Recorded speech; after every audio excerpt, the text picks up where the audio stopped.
Hi అండి, hello, నమస్తే. నేను మీ జర్నలిస్ట్ గోపిని. తిరుమలకి సంబంధించి శ్రీవారి వార్షిక బ్రహ్మోత్సవాలు ఈ నెల 24వ తారీఖు నుంచి వచ్చే నెల 2వ తారీఖు వరకు కూడా బ్రహ్మోత్సవాలు జరగబోతూ ఉన్నాయి. దీనికి సంబంధించి ఇప్పటికీ కూడా టీటీడీ అన్ని ఏర్పాట్లు కూడా పూర్తి చేయడం జరిగింది. దాదాపుగా పూర్తి చేయడం జరిగింది. అయితే భక్తులకి ప్రతి సంవత్సరం కూడా బ్రహ్మోత్సవాల సందర్భంగా వాళ్ళు ఎంతో ఆకట్టుకునేది వాహన సేవలు తిరిగే సందర్భంలో కళాకారులు, కళా బృందాలు ఎంతో ఆకట్టుకుంటాయి. వాటిని ఈసారి చాలా డిఫరెంట్గా ఏర్పాటు చేయబోతా ఉన్నారు.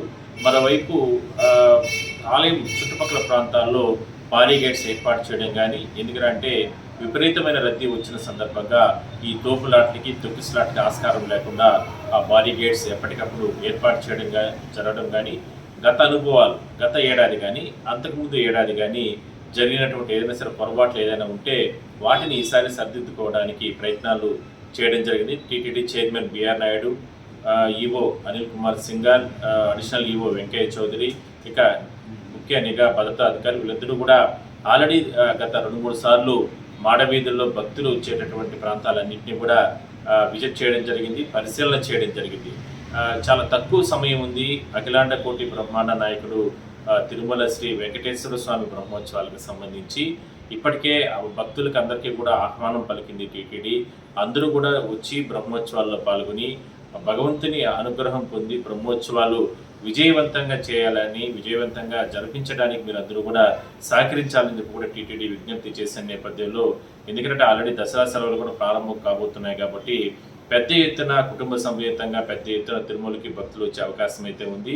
సో మొత్తం మీద ఇప్పటికే ఘాట్ రోడ్లలో చిన్న చిన్న వర్క్స్ జరుగుతుంటే వాటన్నిటిని కూడా టీటీడీ యుద్ధ ప్రాతిపదికన కంప్లీట్ చేయడం జరిగింది.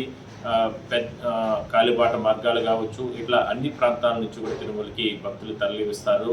అయితే గరుడ సేవ రోజు మాత్రం ఆ ముందు రోజు నుంచే ద్విచక్ర వాహనాలని టీటీడీ మూసివేస్తుంది.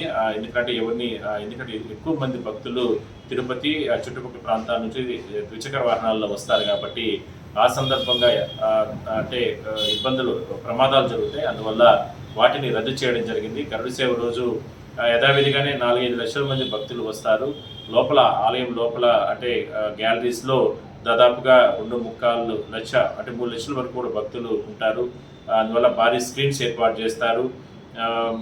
ముందు వచ్చిన భక్తులకి ముందు అన్న ప్రాతిపదికన వాళ్ళందరినీ కూడా కూర్చొని పెట్టి గరుడోత్సవాన్ని అత్యంత వైభవంగా ఒక 4-5 గంటల పాటు ఊరేగింపు జరుగుతుంది. ఆ సందర్భంగా చాలా జాగ్రత్తగా ఉండాలనేది భక్తులు. మరోవైపు కమాండ్ కంట్రోల్ రూమ్, పోలీసులకు సంబంధించి కమాండ్ కంట్రోల్ రూమ్ కూడా ఏర్పాటు చేస్తున్నారు.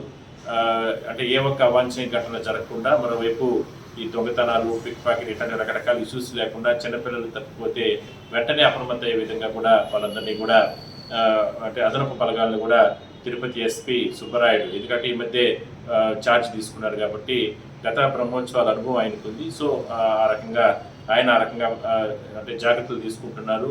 గతంలో టీటీడీ ఈవోగా అనిల్ కుమార్ సింఘాల్ పనిచేశారు కాబట్టి ఆయనకి ఎంతో అనుభవం ఉంది బ్రహ్మోత్సవాల నిర్వహణ సందర్భంగా. మరి ఆ అనుభవాన్ని ఈ బ్రహ్మోత్సవాల్లో ఆయన మరోసారి నిరూపించుకోబోతున్నారు. వైకుంఠ ఏకాదశి రోజు తిరుపతిలో తొక్కిసలాట జరిగింది. ఆ సందర్భంగా కొంతమంది భక్తులు చనిపోవడం జరిగింది. అలాంటి చేదు అనుభవాలను గుర్తు చేసుకొని ఈసారి బ్రహ్మోత్సవాలకు మాత్రం ఎంతో పకడ్బందీగా, ఎంతో భక్తులకి ఇబ్బందులు లేకుండా ఎంతో వైభవంగా స్వామివారి బ్రహ్మోత్సవాలు నిర్వహించడానికి టీటీడీ అన్ని రకాలుగా చర్యలు తీసుకుంటుంది. సో చూద్దాం, భగవంతుని బ్రహ్మోత్సవాలకు అందరూ మీరు కూడా రండి. అత్యంత వైభవంగా టీటీడీ నిర్వహిస్తుంది. విద్యుత్ దీపాల అలంకరణ అద్భుతంగా ఉంటుంది, పుష్పాల అలంకరణ ఇంకా అద్భుతంగా ఉంటుంది. వాటన్నింటినీ కూడా మీరు ఇక్కడికి తిరుమలకు వచ్చి మీరు చూసి తరించండి.